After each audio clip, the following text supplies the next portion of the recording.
Hiram, very good afternoon, Hiram. Vikas here, can you hear me? Hello. Hi.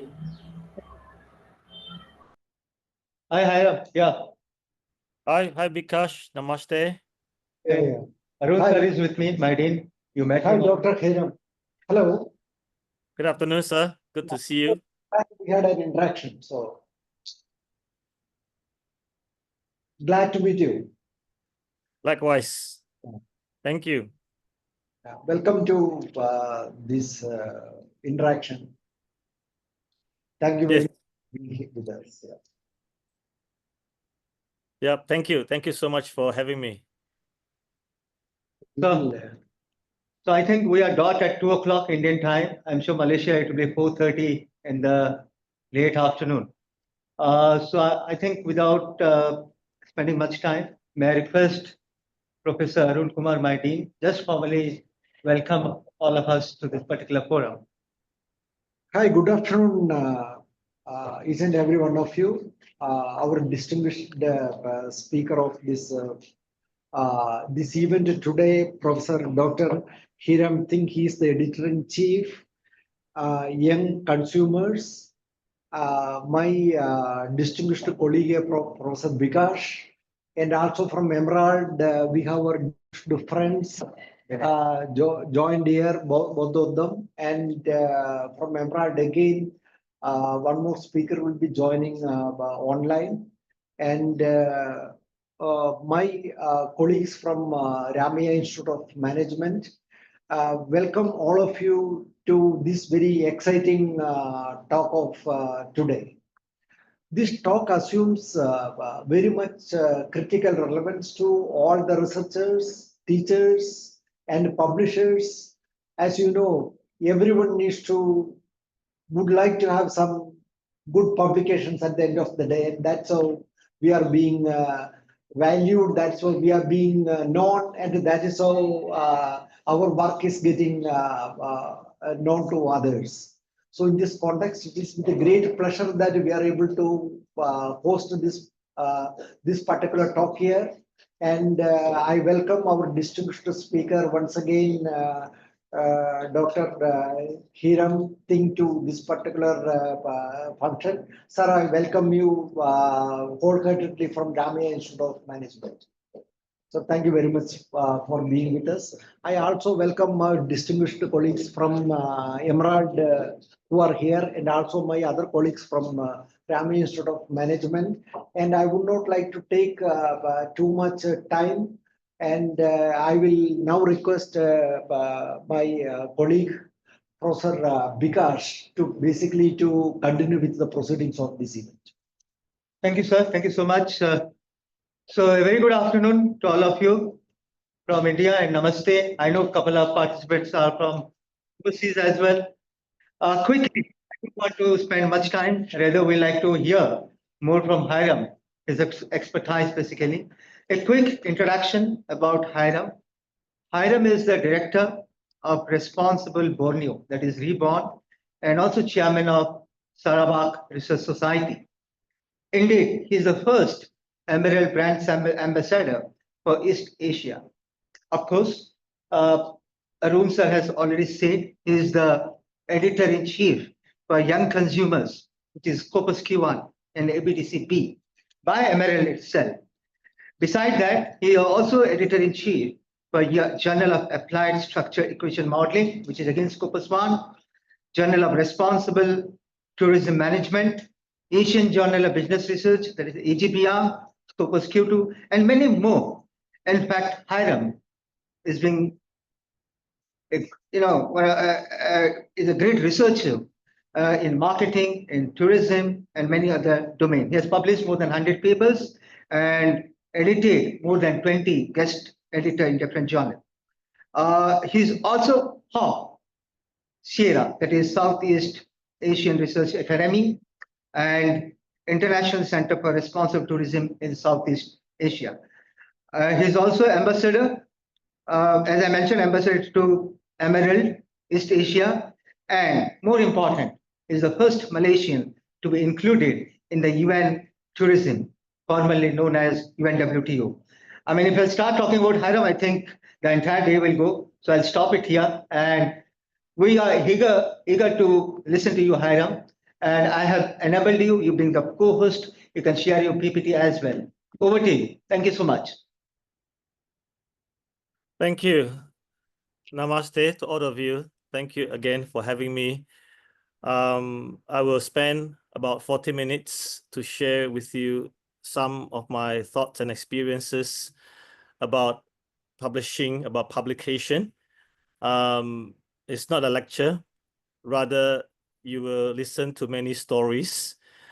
I have been thinking, what can I do? How much can I share in 40 minutes?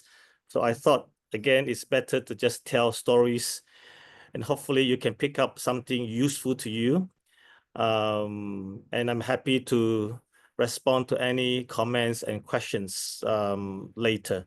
So if I may share my slides. So this afternoon, we will talk about how we strategize our publishing journey.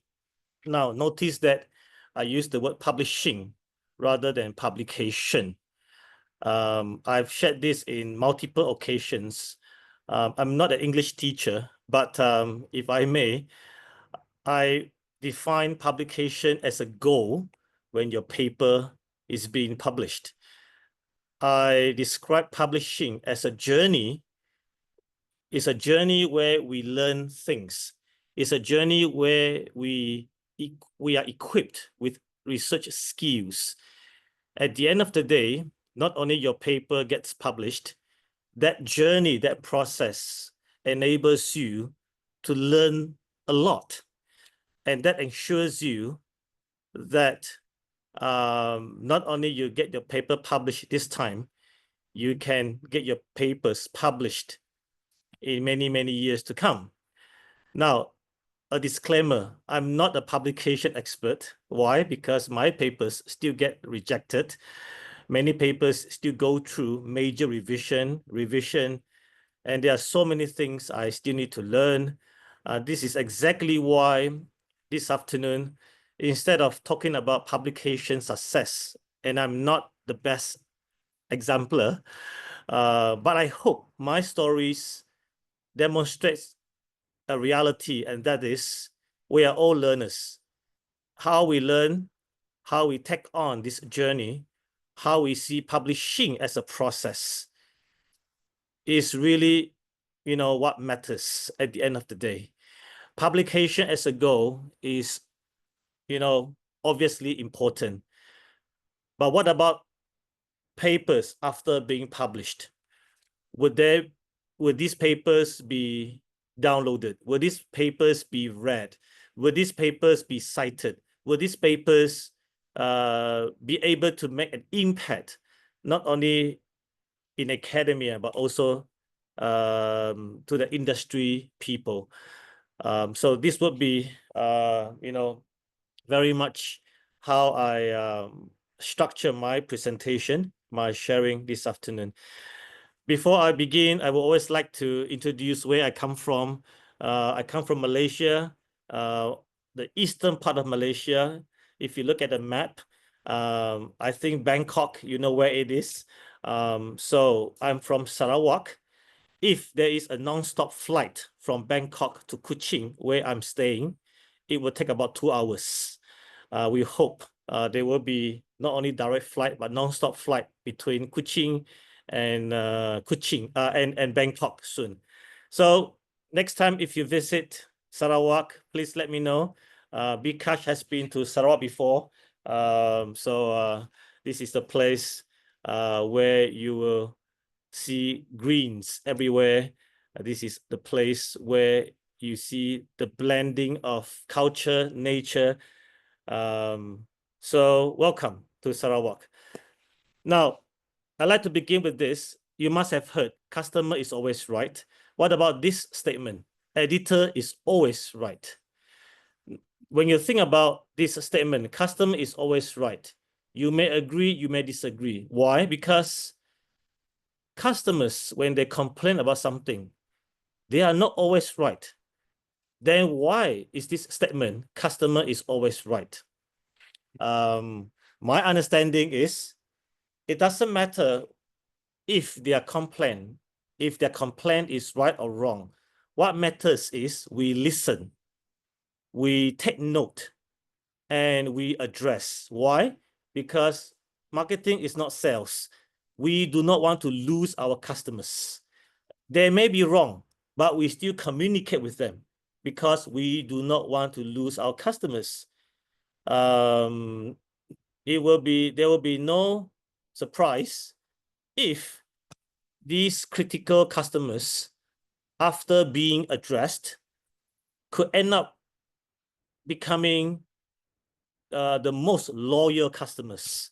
Now, in like manner, when we think about this statement, the editor is always right.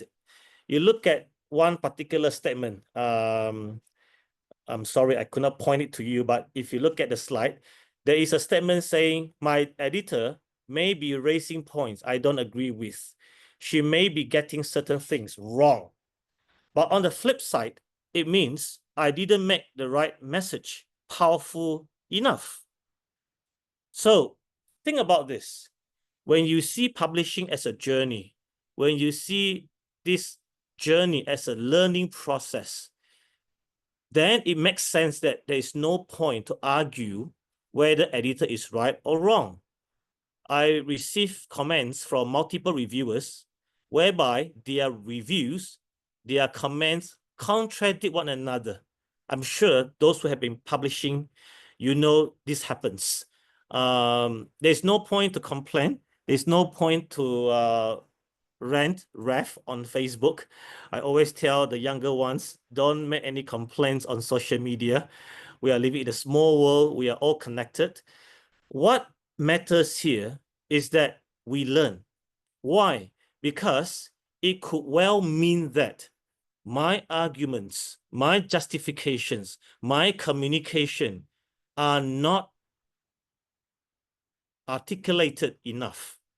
And therefore, editors, reviewers, they could not understand, or they are not convinced, and they require us to revise.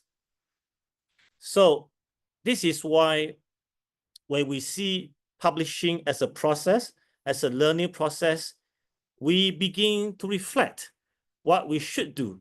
Again, editors may not be right. Reviewers might comment something we disagree, but it is exactly the process where we learn how to address these comments. Those we agree, obviously we are happy with it. Those we disagree, how to address them without upsetting them, without overhauling the whole manuscript, especially when you have comments from reviewer 1, reviewer 2, which are contradicting, as I mentioned earlier. I remember many years ago when I submitted a paper to a journal, it was sent to review. After a few months, I received comments from 5 reviewers. Major, reject, reject.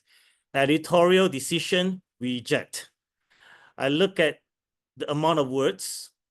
I actually copied and pasted on Word document about 4,000 words of comments. I decided not to read those comments.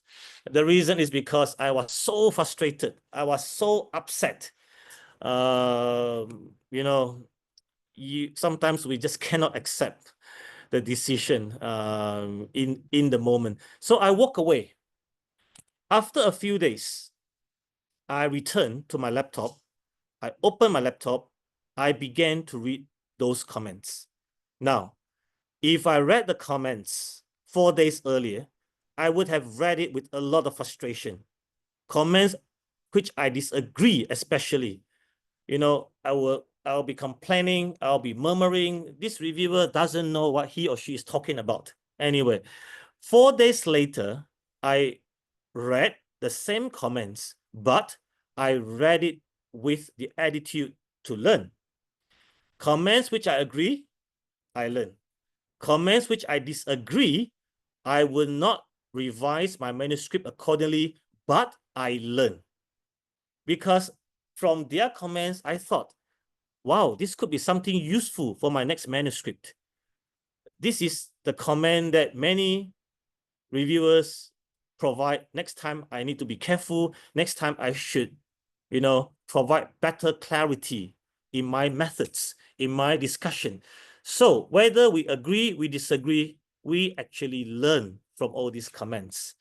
Anyway, this paper was eventually submitted to another journal. It went through review, revision. It was eventually published. There was another instance. I submitted a paper to a journal, Scopus Q1, SSCI Q1. It was rejected. I submitted to the second journal. It was rejected. I submitted to the third journal. It went through review. But when we received the email from the editor, the decision was reject. Now, we wanted to submit to the fourth journal. But before that, we read the comments given by the reviewers, even though the decision was reject. Again, comments we agree, we learn. Comments we disagree, we also learn, because these comments, like I said, could be useful for future papers. They could be useful to address certain types of reviewers in the future. Anyway, we revised them and we submitted to the fourth journal. It went through editorial desk. It went through review. The paper was revised. Eventually, the paper was accepted for publication. Not only that, that fourth journal is ranked higher than Journal 1, Journal 2, and Journal 3. So what is the moral of the story? We have to trust the process. We have to maintain the right attitude that publication is not just about the goal. Yes, we want to get it published soon. KPI is at stake. We want to get promoted. Nothing wrong with all this. But if we were to do this for many years, we see this as our career. We want to build our research profile, our reputation. We want our works to be visible. Then we have to see this process as a learning process. And like it or not, many times we learn more from failures and mistakes. We actually learn more from rejection, from reviews, from revision. So coming back to this statement again, the editor is always right. We may disagree with some of their comments, but when you see publishing as a process, they are always right. Being an editor-in-chief myself now, it doesn't give me any, it doesn't make me immortal. Let me put it this way. I was introduced earlier. I'm currently serving as the editor-in-chief of Young Consumers, but you have to understand that my journey with Young Consumer did not begin in a glorious manner. Okay, so my journey with Young Consumers began in 2014, December, when I submitted my first paper to Young Consumers. Guess what? If you look at the screen, my paper was outright desk rejected. It was simply inappropriate. That was 2015, January. I was appointed as the editor-in-chief in 2022. 2015 to 2022, from being desk rejected to becoming editor-in-chief. I must have got something correct. Now, I know this is a cliche, but I still want to say it. The moral of the story is, if I can do it, all of you can do it. It is all about persistence, how we learn through the process. Rejection does not define my destiny. It doesn't define me as a failure. It simply gives me the realization that I have a lot to learn.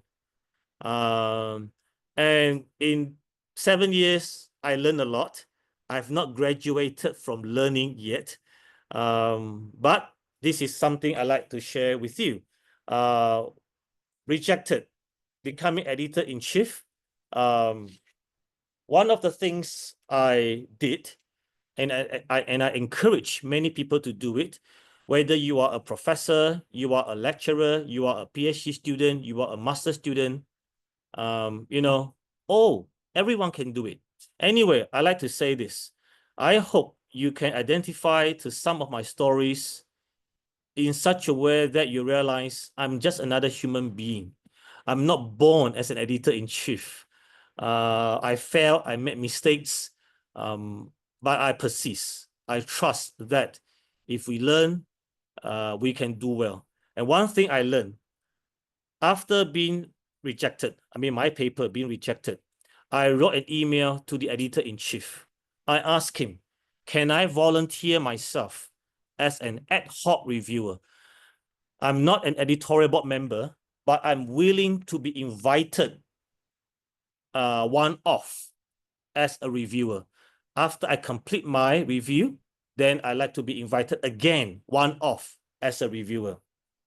Now, editor, I cannot speak on behalf of all editors, but I believe many would share the same principle. And that is when we assign paper to multiple reviewers, we don't mind assign this paper to the fifth reviewer who is willing to do it, because their comments would not affect the overall quality of comments from reviewers. Not every comment from reviewers is correct anyway. That's why authors can agree, they can disagree. It all depends on how they respond to comments. So if you do that, no harm trying. If there's no reply, it's okay. If your request is rejected, it is perfectly fine. What if he or she, grants your request? So I did this. I wrote an email. I asked to be an ad hoc reviewer. I was given chance to review paper by young consumers by this journal as well, called British Food Journal. Now, when you do this, at least you reap three benefits, at least three benefits. When you review papers of the journal that you wish to target, there are at least three benefits. Number one, you learn how to be a reviewer. When you read your own paper, you might be more relaxed. But when you read someone else's paper, if everything is perfect, you don't want to give a recommendation. This paper is perfect. I have no comment. It gives the editor the impression that you are not doing your job.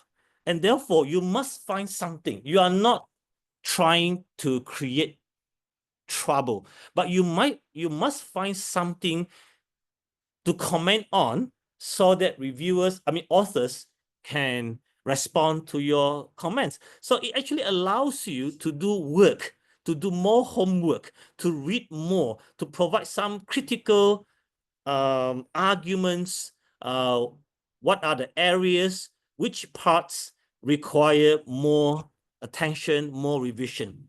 So this is number one. It actually trains you to be a reviewer with critical thinking, with articulated comments, justification. You read more articles because of that.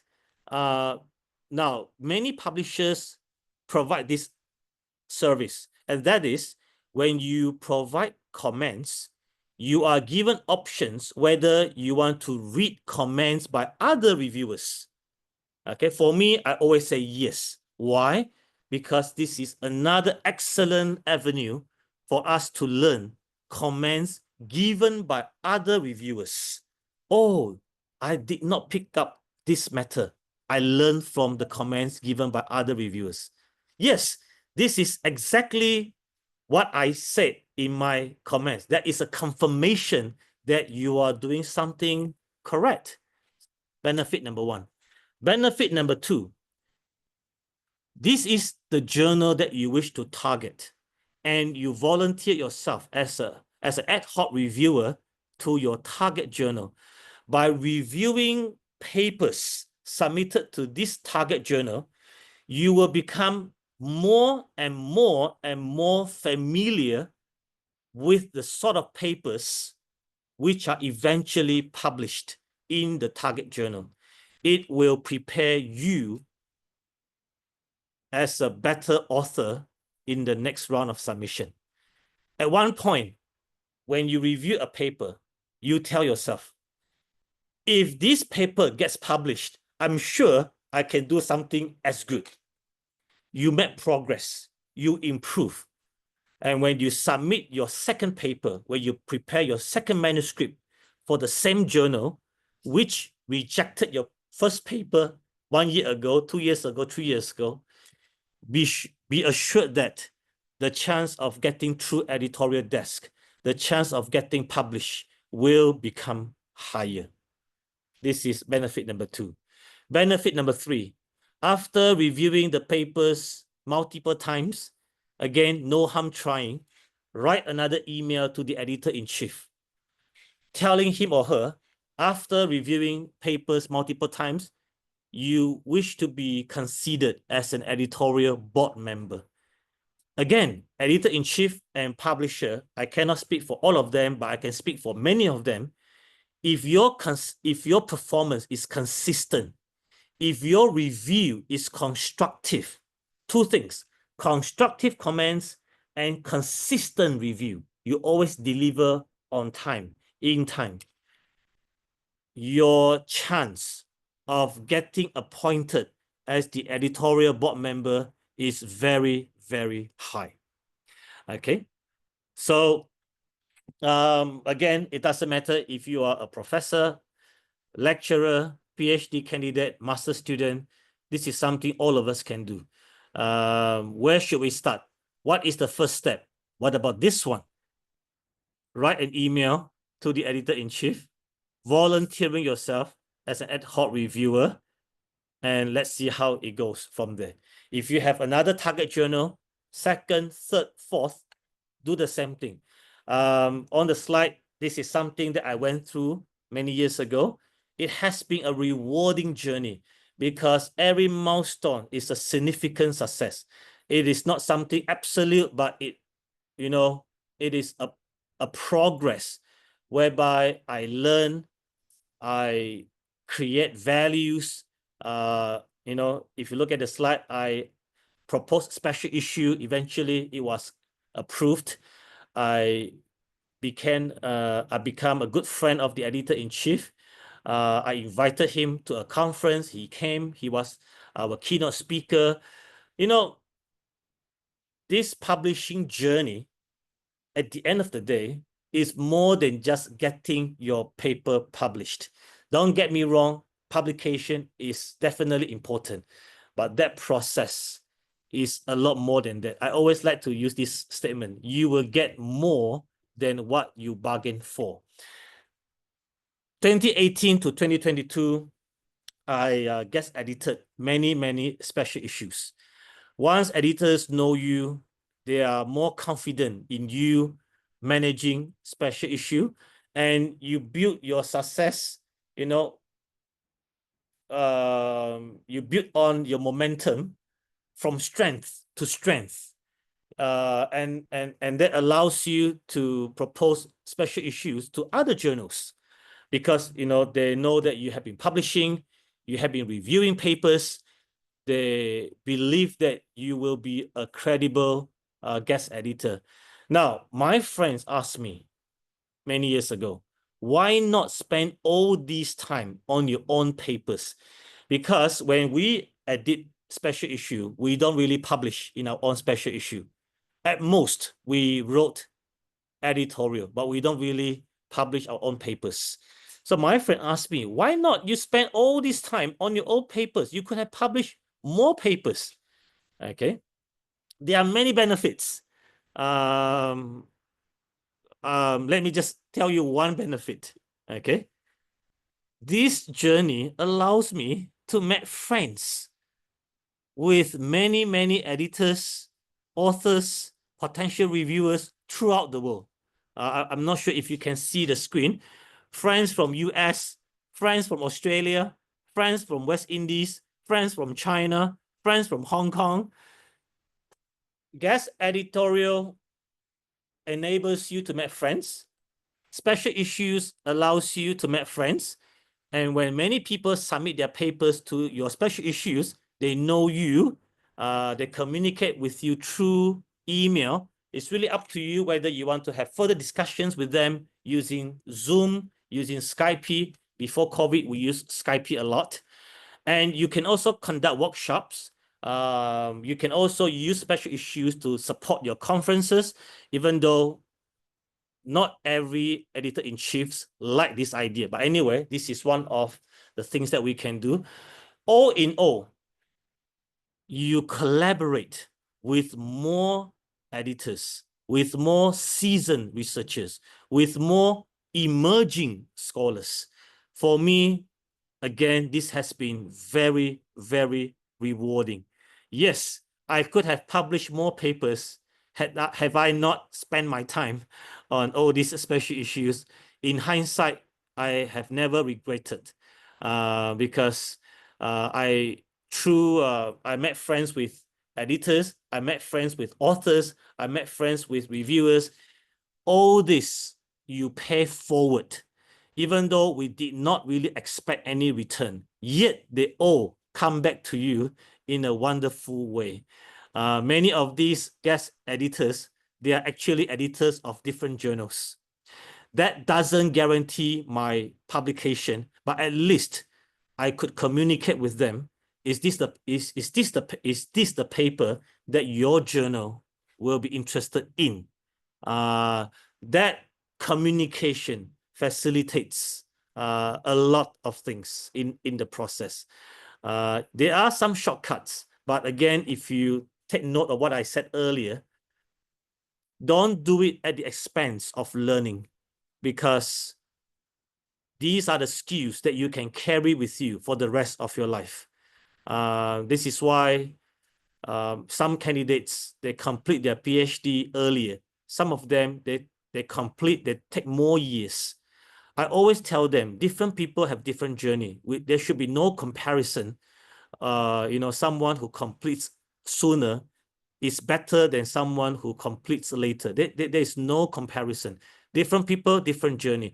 But what I like to emphasize is, when we talk about learning skills, it takes time. It requires process. If we did everything correct and the whole journey is smooth sailing, on one hand, we congratulate you, another milestone success. On the other hand, we are concerned because you did everything correctly. You are not exposed to mistakes, to contradicting reviews, to editors who are, I don't know how should I put it.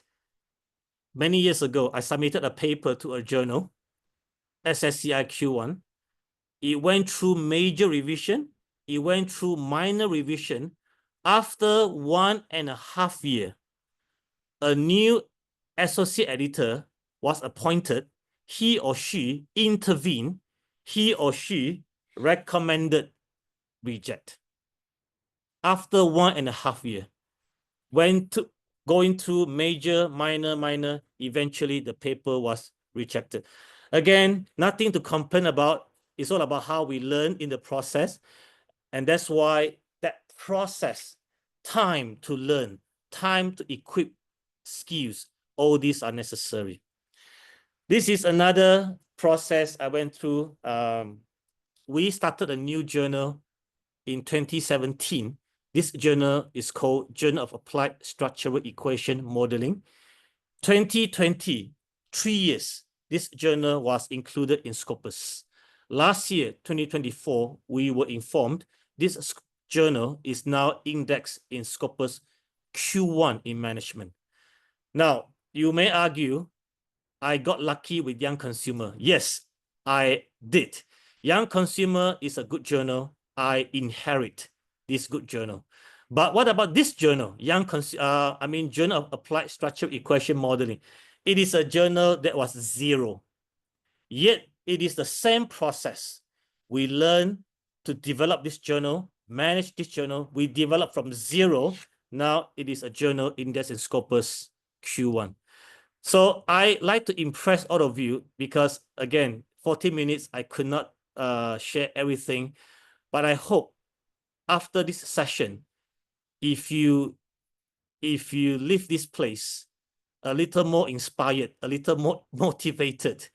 I cannot give you any formula because I'm still learning, but you now see this process as something that you have to go through, and it is something that you learn. It is a journey that you learn, you become better and better. Then I feel that this seminar is a success in many, many ways. Now, after listening to all this, I hope you will agree with these 5 points, not the upper 5, but the lower 5. Upper 5, we all agree with it. We all agree with them. We know them for a long time. You do not need me to explain all this to you. But what about these 5 points? When we see publishing as a process, a journey where we learn, then point number 1, it is a process to improve our skill in writing, our argumentation, our justification, our storytelling. Number 2, it satisfies our curiosity about something, and we can't wait to share with others our findings. Number 3, it is a process where we learn, we make friends, we build progressive collaboration with others. And number 4, we get connected to seasoned researchers such as editors, and we begin to work with them. Number 5, through this process, we learn to make a real and consistent impact by transferring knowledge to practice. And that is why publication is not the destination. It is a milestone. It is useful for many, many purposes, for metrics, for promotion exercise, for graduation. Yes, it is useful in many, many ways. But again, if you see this as a journey, it is more than that. You want your work to be visible, to make an impact on in academia as well as in industry. Now, this is another point I like to share with you, because when we write, when we publish, many of us, we write research papers. The reason is because when we do our master's and our PhD, we write research paper as well. Even though thesis and journal article, they are different in many, many ways, but essentially the similarity is that there are research papers. This is a good thing, but at the same time, it also becomes a problem. Why? Because many scholars today, they only know how to write research paper. They do not know how to write other manuscript types. If you visit any journal, I bet you, okay, if you go to Emerald Publishing, if you go to Taylor and Francis, if you go to Wiley and Son, if you go to any publishers, if you look at their journals, if you look at their submission guidelines, author's instruction, you will see this section, and that is they accept more manuscript types than just research paper. The issue is we only know how to write research paper. What about review paper? What about book review? What about perspective? Because all these manuscripts will require different format, different structure, different writing style. What I like to highlight here is this type might be more suitable to you. You might be a practitioner doing a PhD, doing a DBA.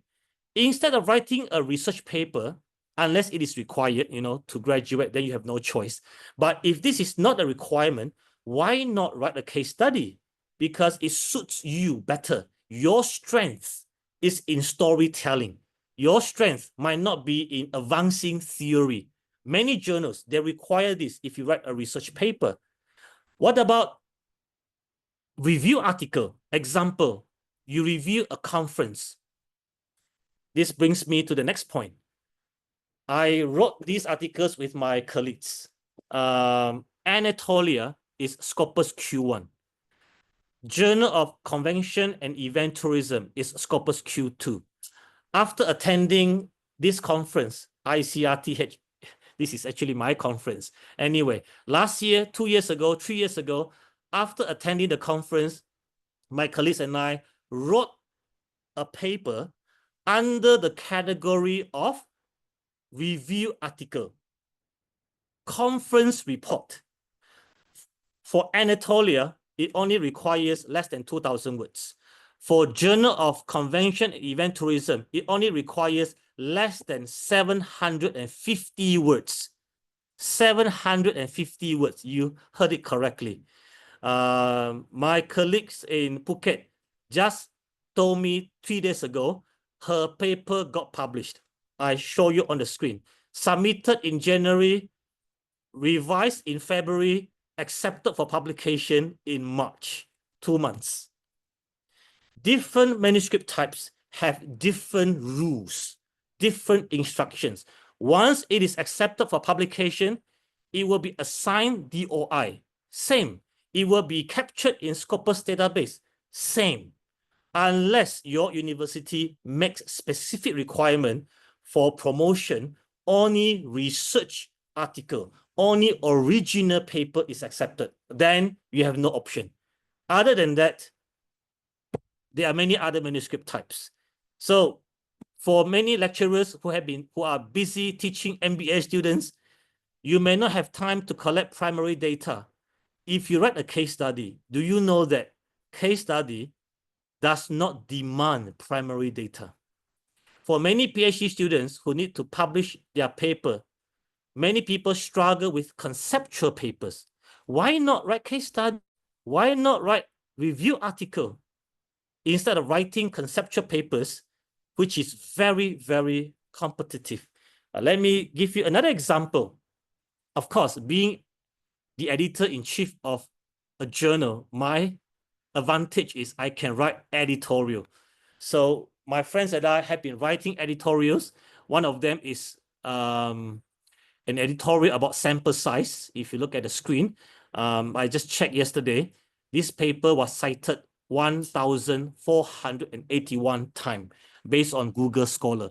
Based on Scopus, based on Web of Science, it will be less, but still, in the last 4 years, 5 years, the citations are quite significant. But I like to share with you another paper in the middle, a journal called Journal of Ethnic Foods. Okay, I purposely screenshot the article info. This is where you can see. I submitted the paper on the 23rd of January. I received their comments on the 26th of January, 3 days later. I submitted my paper on the 23rd of February, 1 month later. The paper was accepted on the same day. The paper was published online less than 2 weeks after that.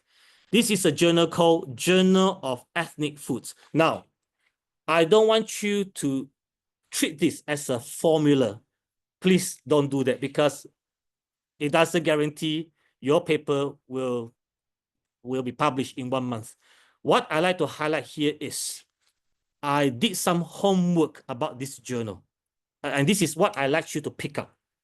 When I did some homework, I realized that this journal is published by an institute called Korea Food Research Institute. And when I look at the aims and scope, their ambition is to curate, collect papers throughout the world about ethnic food. This is the ambition. So what I did next is, there is a search function on the website. I type Dayak food. This is the food, this is the ethnic food in my place. Do you know what does the result show? Guess what? The result of my search showed 0. What does that tell you?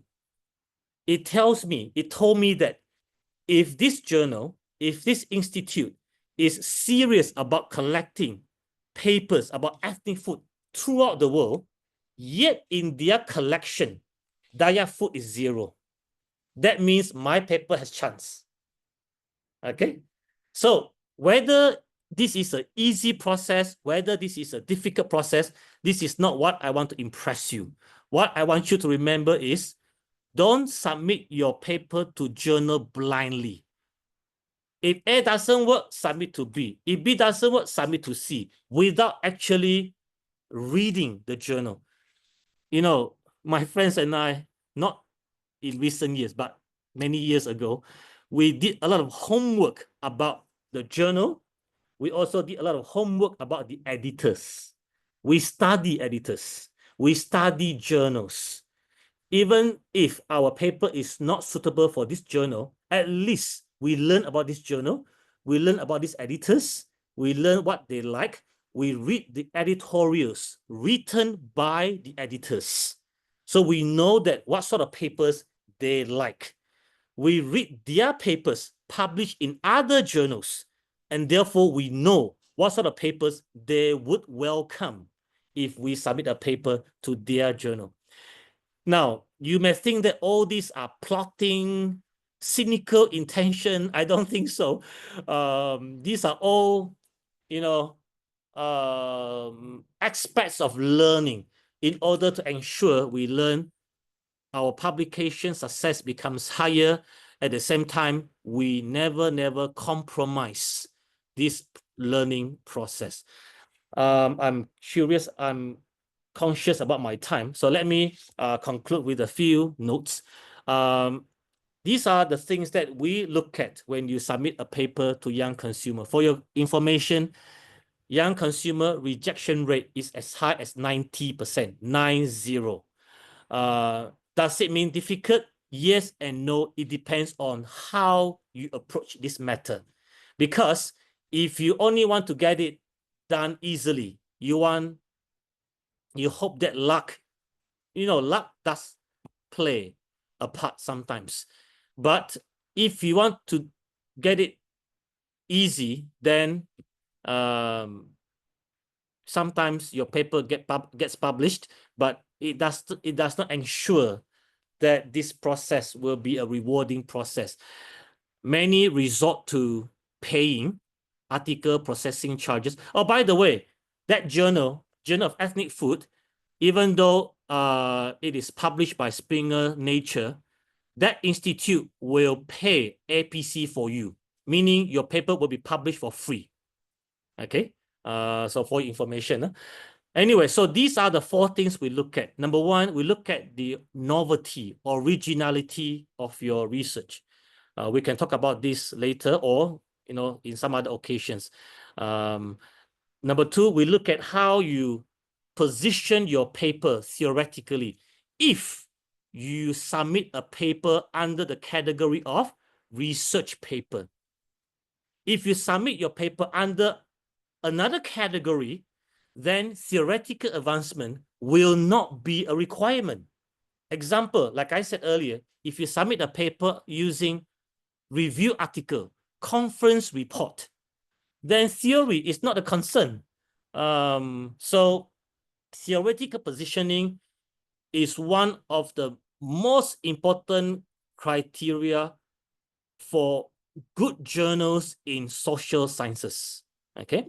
Number 3, contribution to knowledge. Now, novelty, originality, number 1. Number 2, theoretical positioning. Number 3, contribution to knowledge, contribution to practice. These 3 things can be seen in your abstract. These 3 things can be seen in your introduction. This is why when you write an abstract, you must write well. The reason is simple. When editor invites reviewers, reviewers can only read title and abstract. Your abstract must impress them. If not, they would not want to review. I can tell you, in Young Consumer, we have one paper, after inviting 20 reviewers, it is still not being reviewed yet.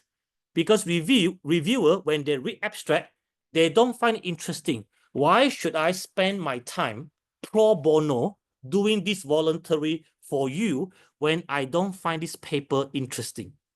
Okay, number one. Number two, if it is reviewed, your novelty, your positioning, your contribution, these three things can be easily seen in your introduction. So your introduction is very important. That's why don't be surprised. After submitting your paper, after 1 hour, after 2 hours, after 1 day, you receive the email, your paper is just rejected. You start to complain. These editors are not professional. Do they actually read my papers? Let me tell you the truth. Your introduction already tells all the story. They may still be professional enough to read the whole paper, but the decision is already made when they read your introduction because of these three things: novelty, positioning, and contribution. When authors are busy, yes, we know that all of you are busy. Authors are busy. Please remember, editors are also busy. First impression matters. Your introduction, your title, your abstract are crucial to get through that door. At least editors will send your paper to review. Then your paper has every chance to be published after review and revision. Number four, editors usually like to go to the middle part of your paper to look at your methods, because if there is a glaring mistake, then it could mean the end of the story, especially for social science, for marketing, for management, for tourism, for behavioral study. The logic is simple. We do not trust your result. We do not trust your finding. We do not trust your discussion. We do not trust your conclusion. We do not trust your implication unless we are convinced that your methods are correct. Okay, so if there is a glaring mistake in your method, again, editor does not want to punish reviewers by sending papers they do not enjoy reviewing. Let me tell you one inconvenience truth. In Emerald Publishing dashboard, not only there is a column for reviewers to give comments to authors, there is also a column for reviewers to give comments to me as editor. Some years ago, a reviewer wrote a comment to me. Dear Editor-in-Chief, next time, please do your job properly. This sort of paper should not be sent to us. You did not do your job well. I get the blame now as an editor. So you must understand the reality behind. As an editor, we receive more than what we can publish. Reviewers, editors are busy as well. Make sure when you submit a paper, it is a paper that you prepare well. How to make sure? Remember what I said earlier. Review the papers, because the more you review, you become familiar with these papers. It will help you to prepare your paper before submission. Anyway, these are things that all of them will go through. Originality is always the first one. The last one, communication, is always important, especially when editors-in-chief are native speakers. Like it or not,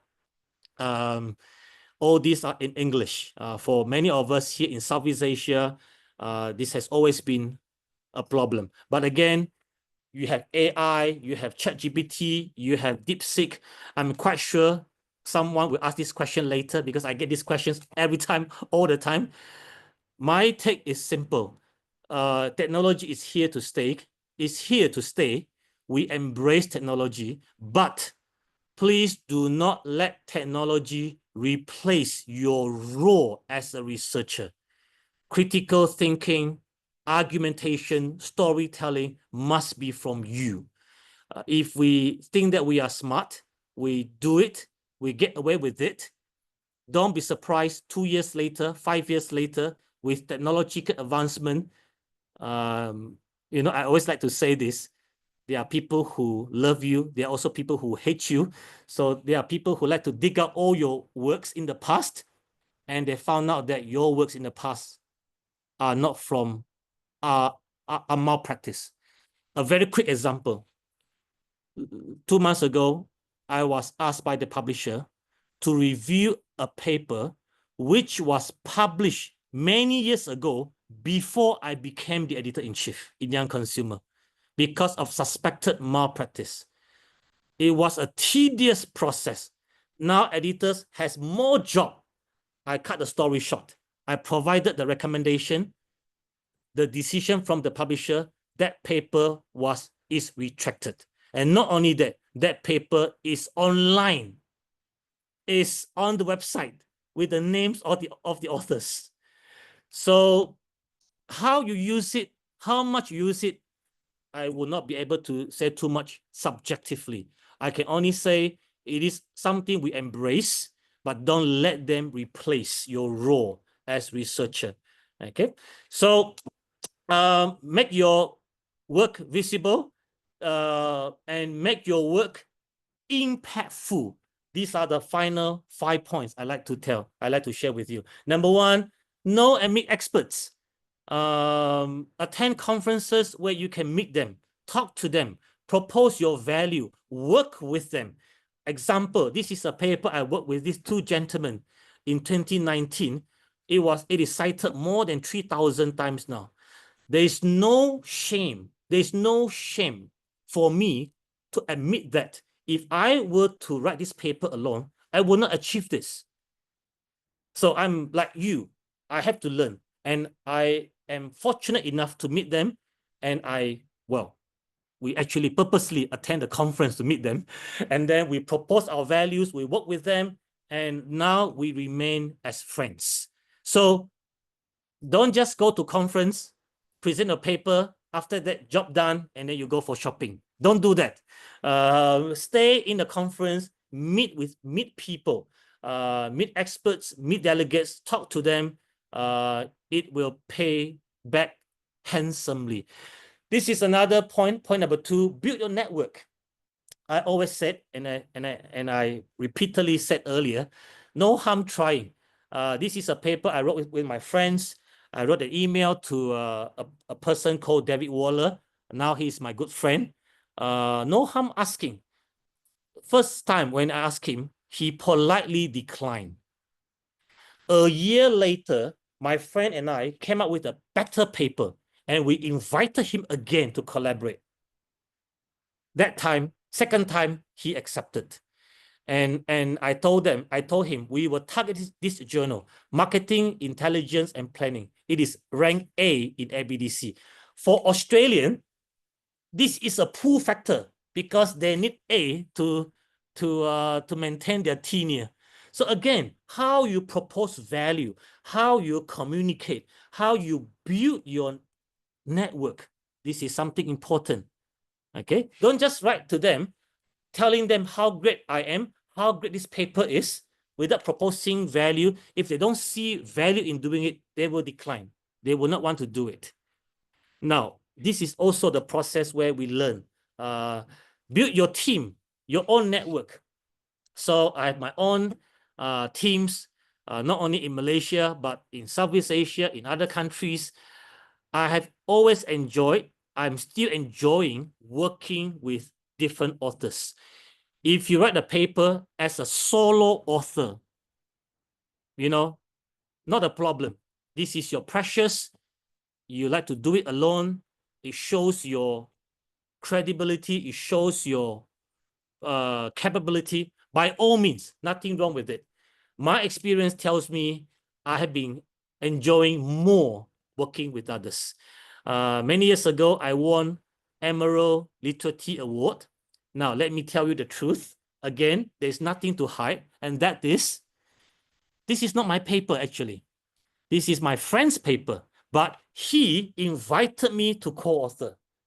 I become the beneficiary, even though I contributed maybe only 10%, 15%, but we enjoy the victory. We reap the benefits together. All right. If you are a lecturer, invest in your students, work with them. A paper that I published many years ago, Tourism Management, one of the top journals in tourism. This is actually based on my students' work. So again, work with them. They will pay you handsomely in return in a wonderful way. I cannot elaborate, okay, but I hope, some of these points, I hope you find it relevant. Last but not least, it's always good to talk and learn from practitioners, to challenge our ideas, to challenge our concepts, our existing theories, see things from different perspective. Not only it makes sense in practice, but also how it makes sense in theory. If it doesn't, then how can we integrate, extend, broaden, deepen, or even challenge the status quo? All this will enable us to think not only within the box, but outside the box, and sometimes without the box. I have seen many, many good papers. They do not necessarily make earth-breaking contribution, but their papers are so significant because they are able to problematize issues to such an extent that it is an innovation. It is something that we didn't know until we read your paper. After reading your paper, we realize that actually it happens every day in our lives. For some reason, I didn't see it, you didn't see it, but he saw it, he sees it. And that little gap, that problematization that he puts forward becomes a significant contribution to knowledge. It may not be an earth-breaking contribution, but significant contribution because he sees something earlier than others. This is another journal I work with the practitioners.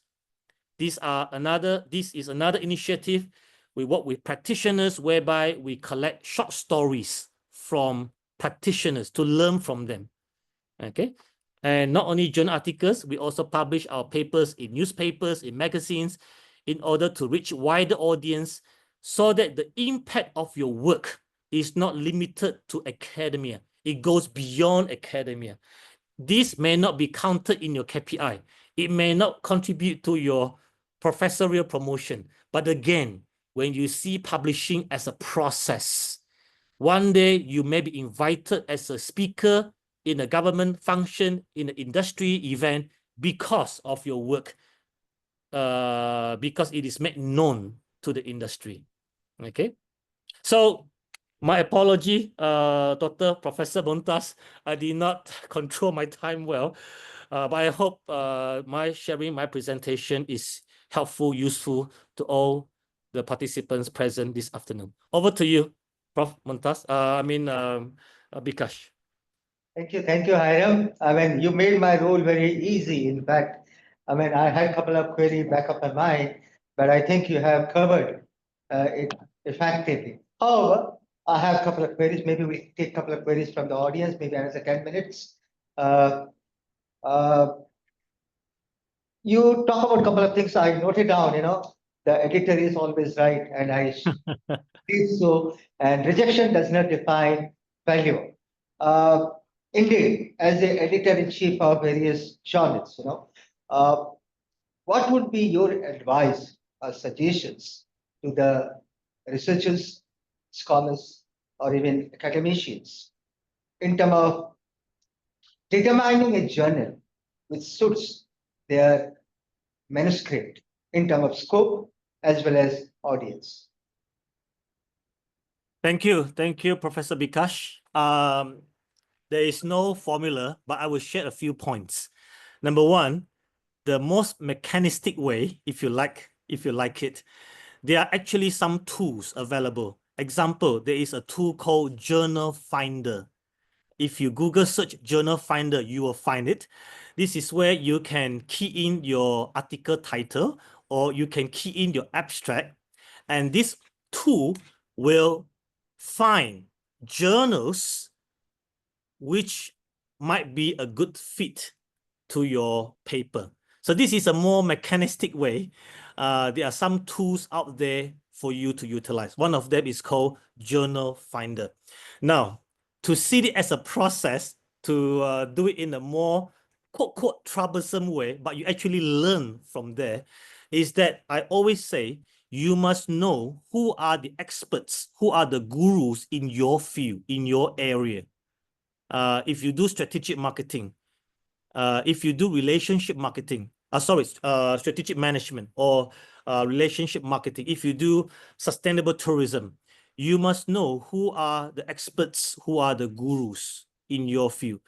The best thing, the first thing you can do is read their papers, read the editorials they write for their own journal, and look at the papers they cite. And therefore, you will be able to trace the journals they use to find the papers to support their arguments.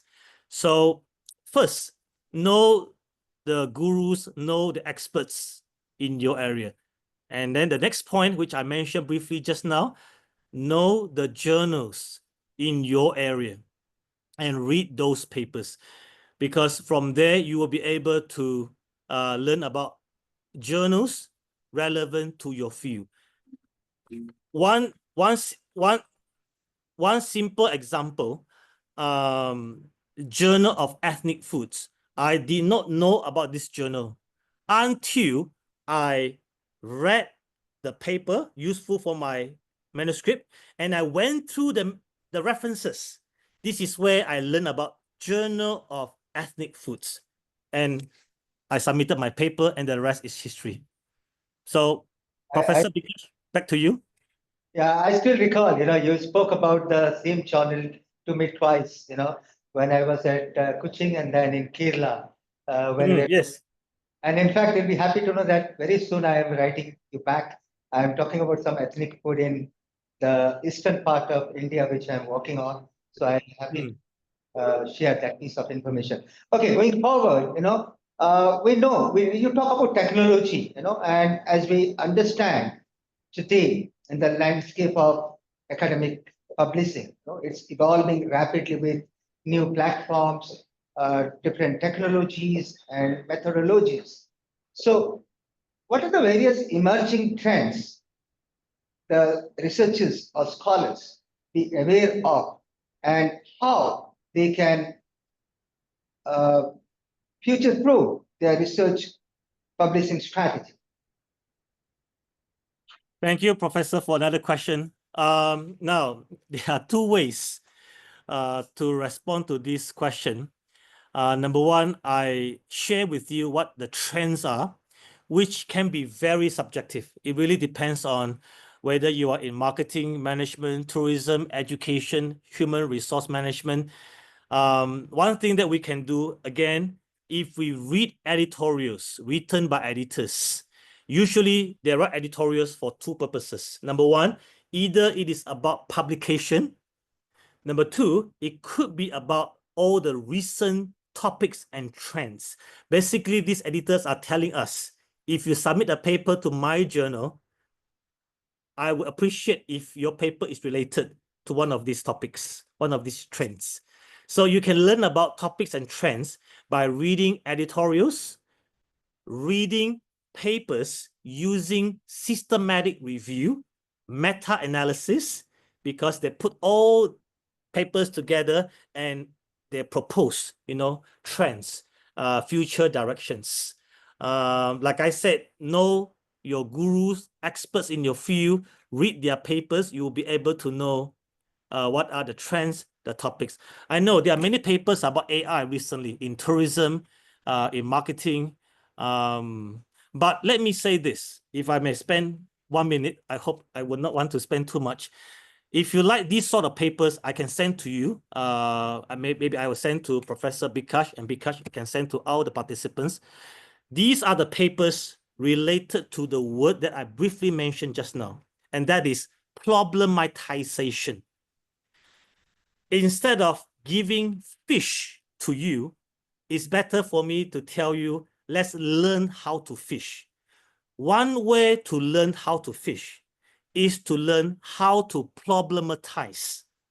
So there are a few good papers whereby the authors and the editors explain problematization as a more innovative method to position your paper, to make your paper more significant, more interesting. All the while, many of us have been using gap spotting. What has been done? What has been done? What has not been done? This is the area we extend knowledge. It is still useful today. But the most innovative way is how we develop critical thinking, critical observation.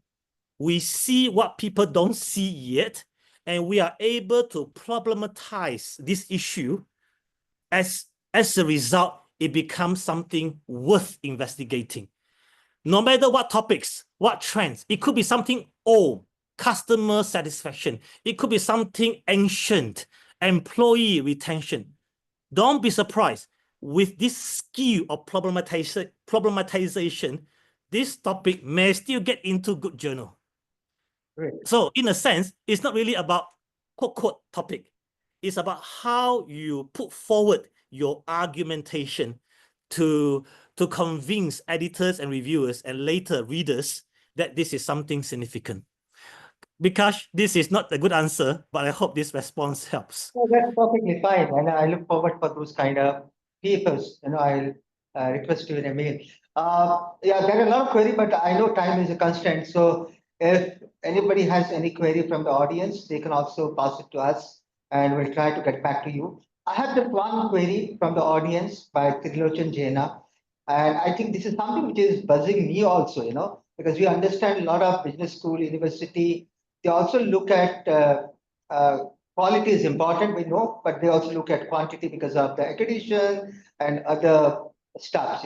So the question is very specific. Can a book chapter in Scopus Index book be given equal weightage as a Scopus paper in a journal? Yeah, because thank you for the question. It really is quite subjective. Requirements in Malaysia, Indonesia, Philippines, India, other countries are not exactly the same. But there are books, again, Emerald Publishing, because I need to represent Emerald well. They commission book which will be indexed in Scopus.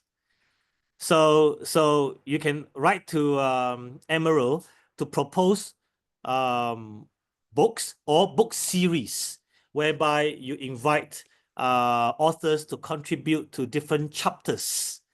And when this book and all the chapters are published, they will be sent to Scopus for inclusion. How much weight it carries, again, you can see this from multiple perspectives. If we are more concerned about impact factor, then it might carry less weight. But if it is more about being released earlier so that people read, people cite your work, people acknowledge and recognize that you are one of the experts in this knowledge, then it doesn't matter anymore, because you will always do more. You will always write more later. But this piece that is published as a chapter does justice to you, because many people know you because of that book chapter. So we have to see this from different perspective. If you only look at impact factor, then you want to aim for journals with higher impact factor. It may take you 1 year, 2 years, 3 years to get it published. But if you want that knowledge that you create to be out earlier, then you need to strategize it. How much you tell in that particular chapter, because you want to keep more for another paper which will be submitted to a journal with higher impact factor. So this is what you need to strategize in the process. Thank you, Hiram. Thank you so much for that. Sova, you there by any means? Sova?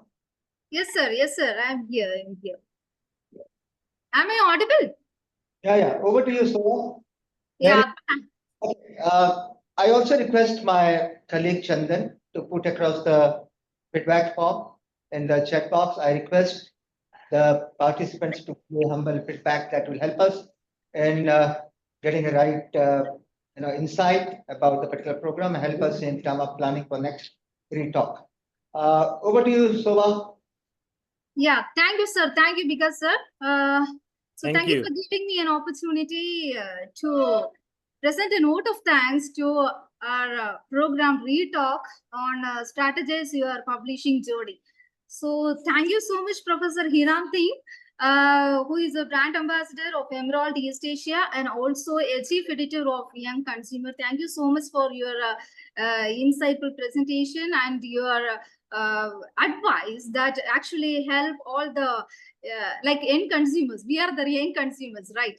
So all the young PhD scholars or young budding professors and budding researchers. So your advice, it was a really a great inspiration and what is it, stepping forward for us. So thank you so much for that. And before that, I also like to thank you that in the very first instance you have invited us to Malaysia, to your place. So thank you so much for that gratitude, and we wish to meet you in Malaysia. So thank you so much for that. And also the presentation, it was actually your talk was really insightful, very informative for every researchers as well. We got a lot of information from your talk. There might be budding researchers or certain people might be very good in their researches. So for budding researchers, there were so much of takeaways you have given. How the publishing, what are the different types of papers are there? How we can publish and all. What are the problems in the backside or in the editors or reviewers are facing? And the publishing process you have very well explained to us. So it was really very convincing. So as the researchers, we could also visualize, okay, how it will be happening in the backside, and accordingly we can contribute our research and articulate it very well in the paper. So that is the very first thing you have emphasized. It is, thank you so much for that. And also you have really mentioned that publishing is a process and it is a learning. Whether the reviewers comment, if you are accepting or if you are disagreeing to that, both is considered as a learning experience for us. So definitely we will take those things in forward, and we will work on that, and we will contribute more research on that. Also, you have given an tip to all the researchers, like we can be an ad hoc reviewers, right? So that is actually a very good thing. It's a very new thing for me. I know that, okay, we can be reviewers for the journal, but being an ad hoc reviewer, so that is a very informative thing for me. That is the very first time actually listening to that. So thank you so much for giving such an input to us. So being ad hoc reviewer, we can actually learn, okay, how the paper is. We can evaluate. If you're being a reviewer in a targeted journal, we will get more insights and we can publish more. So thank you so much for giving that insight, being or volunteering as an ad hoc reviewer. And thank you so much for giving so much of takeaways to keep taking our paper to the visibility in a good platforms and all, how we can create the networking, how we can connect and all, and how the paper should be, what are the expectations the journal has on a paper, like novelty, like positioning, theoretical positioning in the paper, and what is the contribution, what are the contribution we are actually putting on to the paper. It has to be in the very introduction, so that the reviewers can they will get interest on moving on forward to the paper and all. So these are the things we have actually explained very well. And also the malpractices. You have also specifically mentioned the issues that the reviewer or the editor is facing on. So how we can avoid all those things in the publishing house and all, in the papers and all, so that you have very well explained to us. So thank you so much. Actually, it's a power pack of very information. It's a very good informative talk. It is really, I feel I am a researcher. So I feel that, okay, most of our presenters or participants are the researchers as well, they got a very good, rich information from you. Thank you so much, sir. Thank you. Thank you for giving an insightful talk to us. So definitely we'll take all your advice and we'll contribute so much of work or research in the upcoming publishing journey. So thank you so much, sir, for that. Thank you. If I may say something, thank you, Soba, for your word. I'm very happy that you find the sharing useful and you're able to speak everything that I spoke in 5 minutes. Wow, you did well. So wonderful. Thank you so much. Thank you, sir. Thank you. Okay, moving forward, I'd like to thank Emerald Publisher, Ms. Sangeeta Menon, Disha Lakshman, and Vinay Srinivasan for giving a support for conducting this program and all. Thank you so much, Emerald Publisher. Also thank Service Setu, Miss Saba, who has given a cooperation for our program and all. Thank you so much, Miss Saba. And also, I would greatly thank our Dean, Dr. Arun Kumar Yevi, and our Head of the Department of Research and Development, Professor Bikasar, and our management and our IT team for facilitating this program and arranging. They have their support and their cooperation in making this program in a very insightful and informative and in a successful way. Thank you so much for their cooperation. And at the last, I would like to thank our students of Ramya Institute of Management. One Mr. Netra student, he has designed our Retalk logo. So thank you, Netra, for designing such a very good Retalk logo for us. So thank you so much. And also, finally, I would like to acknowledge all the participants, the affiliations of the institute. Gundarama University, thank you so much.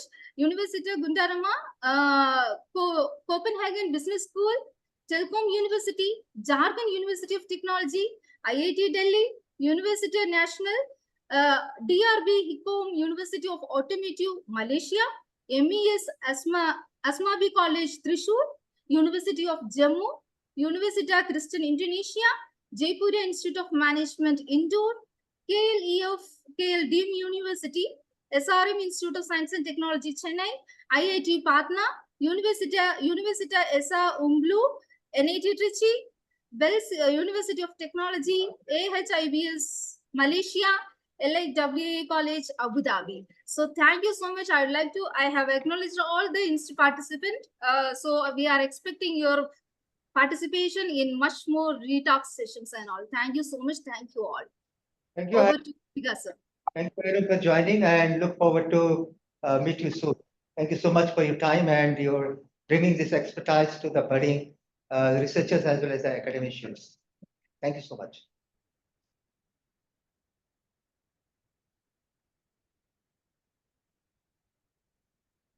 I think we can log out. Thank you. Thank you, Hiram. See you. Bye-bye.